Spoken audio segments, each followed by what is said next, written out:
حضرت عبداللہ ابن سلام رضی اللہ تعالیٰ عنہ فرماتے ہیں کہ میں یہودیوں کا بہت بڑا عالم تھا، ملنگ شلنگ بندے مطمئن کرنے آسان ہوتے ہیں، عالم فاضل پڑھے لکھے بندے کو کسی بندے کا مطمئن کرنا متاثر کرنا بڑا مشکل ہوتا ہے۔ آپ فرماتے ہیں میں نبی کریم علیہ السلام کی بارگاہ میں پہلے دن گیا میں بحث کے ارادے سے، مناظرے کے ارادے سے، چونکہ یہودیوں کا عالم تھا۔ حضور اونٹنی پر تشریف فرما تھے۔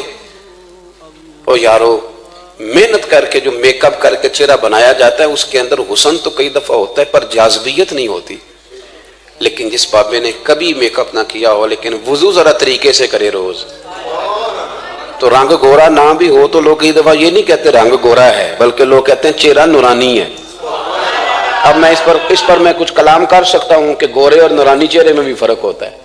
کچھ چہرے گورے ہوتے ہیں پر نورانی نہیں ہوتے، کچھ گورے نہیں ہوتے پر نورانی بڑے ہوتے، یہ الگ عنوان ہے۔ تو حضرت عبداللہ ابن سلام رضی اللہ تعالیٰ عنہ فرمانے لگے جب میں گیا تو حضور اونٹنی پر تشریف فرما تھے، کہتے ہیں سادہ وضو، اور میں دیکھ رہا تھا کہ داڑھی مبارک میں کنگھی بھی نہیں ہوئی تھی، سرکار نے سر پہ سادہ سا امامہ باندھا تھا۔ حضور اونٹنی پر بیٹھے تھے اور جس اونٹنی پر تشریف فرما تھے اس پہ کجاوا بھی کوئی نہیں تھا، لیکن کہتے دو جملے حضور کی زبان سے نکلے، دو جملے، اور میں ان جملوں کا قیدی ہو گیا۔ میرے محبوب نے فرمایا جو چاہتا ہے کہ اس کی عمر بھی زیادہ ہو رزق میں بھی برکت ہو، آپ بھی چاہتے ہیں نا عمر بھی زیادہ ہو رزق میں بھی برکت ہو، تو حضور فرمانے لگے اس کے لیے کرنے کا کام یہ ہے کہ اگر وہ چاہتا ہے عمر زیادہ ہو رزق میں برکت ہو تو اپنے رشتہ داروں کے ساتھ اچھا سلوک کرے۔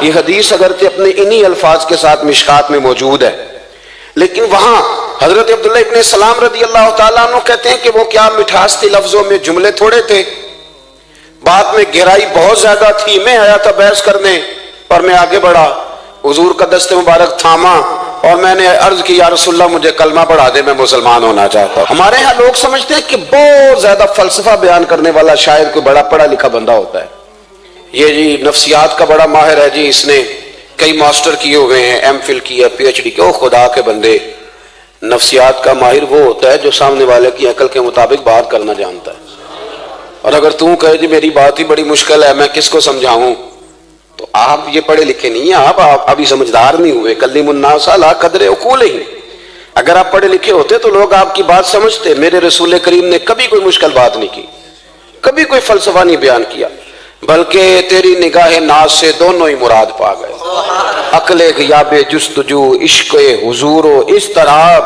اقبال کہتے ہیں اگر بڑا عقل مند آدمی ہوتا تھا تو حضور کی بات اس کے دل کو بھی اچھی لگتی تھی، اور اگر کوئی عشق و مستی والا آتا تھا نا کہ میں نے مست ہو کے آنا ہے تو وہ بھی میرے نبی کی باتوں سے مست ہو جایا کرتا تھا۔ دونوں تیری نگاہ ناز سے دونوں مراد پا گئے۔ تو حضور کو بات کرنے کا سلیقہ بھی بڑا شاندار آتا تھا۔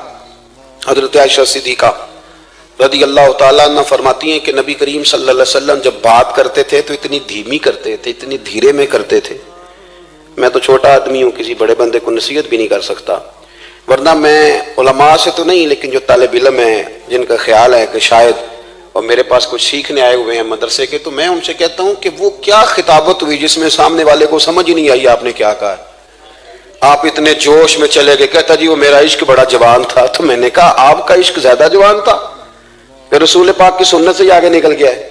اب ٹھہر ٹھہر کے بات کریں، آپ کی بات اگر سامنے والے کی سمجھ میں نہ آئی تو اس کا معنی کیا ہوا؟ اسی طرح سے ہماری نعت خوانی کا ماحول ہوتا ہے، 6 بندے نعت پڑھ رہے ہوتے ہیں، ایک اسپیکر ادھر ہوتا ہے ایک ادھر ہوتا ہے، کوئی سمجھ نہیں آتی ہے کیا کہہ رہے ہیں، اور پھر اس کے ساتھ ساتھ وہ یہ بھی مطالبہ کر رہے ہوتے ہیں کہ ہاتھ بھی کھڑے کرو جنو جنو عشق کے۔ میں کہ انج نہیں کہی تھا، ویسے تو کہہ چلو پڑھ لیں، ورنہ اگر آپ ایسے ہی استاد ہے بائی پاس والے بیچارے کو تو ہارٹ اٹیک ہو جائے گا ہاتھ کھڑا کرے گا، ہے تو وہ بھی عاشق رسول ہی نا، لیکن یہ قسمیں نہ ڈالیں، یہ کوئی طریقہ ہی نہیں ہے، نہ کہیں دین اس کی اجازت دیتا ہے۔ ہم نے تو یہ سنا ہے کہ صحابہ کہتے ہیں جب اللہ کے حبیب گفتگو کرتے تھے تو ہم یوں بیٹھتے تھے کہ ہمارے سروں پہ پرندے بیٹھے ہو، تو حرکت بھی نہیں کرتے تھے۔ تو بہرحال جو بات عرض کرنی ہے اس پر غور کریں۔ جناب عائشہ صدیقہ کہتی ہیں ٹھہر ٹھہر کے بات کرتے، آہستہ، اور یہ لفظ آپ کو یاد رکھنا ہے۔ سیدہ عائشہ صدیقہ کہتی ہیں جب حضور گفتگو کرتے تھے نا تو اگر ہم نبی پاک کے الفاظ کو گننا چاہتے تھے تو گن بھی سکتے تھے، گننا چاہتے تو گن بھی۔ ایک تو آپ کی جو سادگی ہوگی وہ اصل ہوگی، ملمہ سازی سے نکلیں۔ پہلے ہماری شادیوں پہ دولہا اور دلہن جاتے تھے بیوٹی پارلر، اب سارا خاندان جاتا ہے، اس میں حسن نہیں ہوتا، اس میں بے وقت ہو جاتا ہے آدمی۔ آپ کو جو رب کریم نے بنایا ہے اس سے زیادہ شاندار آپ کو کوئی بنا سکتا ہے؟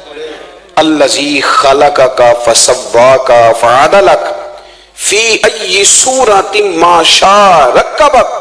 اللہ فرماتے ہیں جو میں نے تیرا چہرہ بنایا ہے نا، یہ میری چاہت ہے، میں نے جیسا چاہا ہے تجھے بنایا ہے، تو مجھے تجھے وہ چہرہ پسند کیوں نہیں جو میرے رب نے بنایا ہے؟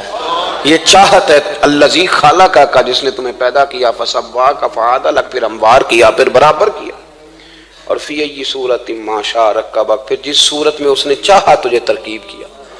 تو پہلی بات، اور دوسری بات، گفتگو کریں تو ذرا تھوڑا سا نا موقع دیں کسی اور۔ کچھ لوگ ایسے ہوتے ہیں جن کے پاس آپ بیٹھے ہیں تو بس وہی بولیں گے، آپ نہیں بول سکتے، اب وہی بات کریں، گفتگو کریں، معنی خیز کریں، اتنی باتیں نہ کریں کہ پھر آپ رہ جائیں، کم بات کریں، اور جتنی کریں وہ وزنی کریں، تاکہ آپ کی بات کا ایک خاص حجم ہو، ایک وقار ہو۔ اللہ کے محبوب بات کرتے تو اس بات کے اندر وزن ہوتا، وقار ہوتا۔ ہمارے صاحب رحمۃ اللہ علیہ ہمیں اکثر حکم دیتے تھے تقریر تھوڑی کرنا، نعت کے 2-3 شعر پڑھنا۔ تو میں نے ایک دن عرض کی حضور کیوں؟ فرمانے لگے اللہ رسول کی بات کو بے وقت نہ کر دینا کہ لوگ سننا نہ چاہیں اور تم جبرن سناؤ۔ فرمایا رنگ اس طرح کا ہونا چاہیے کہ لوگوں میں دلچسپی ابھی ہو اور بات ختم ہو جائے۔ اس کو بے وقت کر دینا ہے کہ زبردستی آپ تو اچھی گفتگو کریں، معنی خیز سنیں۔ ایک حدیث پاک حضرت ابو بردہ رضی اللہ تعالیٰ ایک صحابی ہیں، البدایہ والنہایہ میں روایت آپ کو ملے گی۔ وہ کہتا ہے میرا اپنی بیوی سے اختلاف ہو گیا۔ بیوی سے جب بندہ راضی ہوتا ہے تو بڑا ہی راضی ہوتا ہے، پھر وہ کہتا ہے کہ جیسی میری ہے ویسی کسی کی بھی نہیں، اور جب ہوتا ہے نا ناراض تو پھر وہ منگنی سے کہانی شروع کرتا ہے کہ جب میری منگنی ہوئی تھی تو تیرے چاچے نے مجھے گورا تھا، اور پھر وہ دن جب رکھے تھے اس دن جو کام ہوا تھا اس کا بھی ذکر۔ اب اختلاف جو ہو گیا، اور جب آپ کسی سے ناراض ہوتے ہیں پھر اس کی خامیاں ساری سامنے آ جاتی ہیں۔ پھر وہ کہتا ہے شادی والے دن تیرے ابے نے صحیح سلوک نہیں کیا، یہ جو مجھے کپڑے دیے تھے جو کو پہننے والے تو نہیں نا، تو میری اماں۔ اب اختلاف ہو گیا۔ اب ہم کیا کرتے ہیں، جو قریب والے لوگ ہوتے ہیں وہ اس پر تھوڑا تیل اور ڈالتے ہیں، وہ کہتے ہیں نہیں تینوں تو پتہ ہی نہیں، مجھے تین بڑیاں گلاں دا پتہ ہی نہیں، تو تے شادی تو 15 دن بعد سعودی عرب ٹر گیا ساڑھے کولوں سن کہانیاں، ہم تمہیں بتاتے ہیں تاکہ تباہی اور اترے۔ اس طرح نہ کریں، آپ ایک آدھ بات کہہ کے چلے جاتے ہیں، ان بیچاروں نے اکٹھے رہنا ہوتا ہے، ان کی زندگی دوزخ بنی رہتی ہے۔ ان کو قریب کریں۔ اللہ کے رسول تو کسی کا نکاح کرتے تھے تو میاں بیوی کے درمیان محبت کی دعا فرماتے تھے۔ تو وہ صحابی آئے تو اپنی بیوی سے ناراض تھے، تو انہوں نے اب بات شروع کر دی، کہنے لگے یہ بھی کرتی ہے، یہ بھی کرتی ہے، یہ بھی کرتی ہے، یہ بھی غلطی ہے، یہ بھی غلطی ہے، یہ بھی کوتاہی ہے، بڑی باتیں سنائیں۔ اللہ نے کان کتنے دیے اور زبان؟ اس کا مطلب ہے سنگل بولنا چاہیے اور ڈبل سننا چاہیے۔ آپ جتنا بولتے ہیں اس سے ڈبل سننے کا مزاج بنائیں، کیونکہ کان اللہ نے 2 دیے اور زبان سنگل بولیں اور ڈبل سنیں۔ حضور سنتے رہے، بلکہ حضرت ابو بردہ رضی اللہ تعالیٰ عنہ کہتے ہیں میرے محبوب نے نا تکیہ منگا لیا، ٹیک لگا لی۔ کئی لوگ کہتے ہیں نا جی ڈاکٹر نے میری بات تو پوری سنی کوئی نہیں، تو جب تک پوری سنی نہ جائے بعض بندوں کو تسلی نہیں ہوتی۔ پورا وقت دیا، وہ کہتے ہیں جتنا میرے اندر غبار تھا سارا میں نے نکالا، اور میں نے ثابت کر دیا کہ میری بیوی میں یہ بھی کمزوری ہے، یہ بھی کمزوری ہے، یہ بھی کمزوری ہے۔ کہتے ہیں جب میں تھک گیا نا باتیں کر کر کے اور باتیں ختم ہو گئیں تو حضور ہلکا سا مسکرائے، پھر پہلی نظر ہی لوٹ لے ماہی تیرے ہار شنگارا۔ کہتے ہیں حضور ہلکا سا مسکرائے زیر لب اور فرمانے لگے کہ تیری بات ختم ہو گئی ہے تو ایک میں بھی کر لوں۔ تو نبی کریم صلی اللہ تعالی علیہ وسلم فرمانے لگے صرف ایک بات کا جواب دے، صرف ایک، تیرے آگے ہیں یوں دبے لچے فصحا عرب کے بڑے بڑے، کوئی جانے منہ میں زبان نہیں بلکہ جسم میں جان نہیں۔ حضور فرمانے لگے یہ بتا کہ تیری بیوی میں ساریاں خامیاں ہی ہیں کہ کوئی خوبی بھی ہے؟ میں اتنا جواب دے دے، زیادہ لمبی چوڑی بات نہیں۔ تیری بیوی میں ساریاں خامیاں ہیں۔ اللہ جو بندے بناتا ہے نا تو ایسا کوئی بندہ رب کریم نے نہیں بنایا جس کے اندر اللہ نے کوئی خوبی نہ رکھی ہو۔ یہ الگ بات ہے کہ ہماری اپنی اینک پر مٹی پڑی ہوتی ہے اور ہم سامنے والے کا چہرہ صاف کرتے رہتے ہیں، اپنی اینک نہیں صاف کرتے۔ تو حضرت ابو بردہ رضی اللہ تعالیٰ عنہ فرماتے ہیں جب سرکار نے اس شخص سے یہ بات کہی نا کہ کوئی خوبی بھی ہے تیری بیوی میں، تو کہتے ہیں وہ شخص کہتا ہے میری نا بالکل ایک جملے نے سوچ ہی بدل دی ساری۔ یوں سمجھ لے کہ میں اس روڈ پہ چل رہا تھا، میرے نبی پاک نے مجھے اس والے راستے پہ ڈال دیا، بالکل ساری سوچ، یعنی ایک ہی جملہ لیکن ہر چیز بدل دی سرکار نے۔ حضور فرمانے لگے کوئی خوبی بھی ہے؟ کہتے میں تھوڑی دیر چپ رہا، عرض کی یا رسول اللہ صلی اللہ علیہ وسلم آپ حکم کریں، تو حضور فرمانے لگے اپنی بیوی سے کبھی بغض نہ رکھو، اگر تمہیں اس کی خامیاں نظر آئیں تو اس بات پر توجہ کرو جو اس کے اندر خوبی ہو۔ کہتے میں نے اٹھ کے عرض کی یا رسول اللہ میری بیوی پردے کی بڑی پابند ہے، میری خوابگاہ میں کوئی دوسرا شخص کبھی پیر بھی نہیں رکھ سکتا۔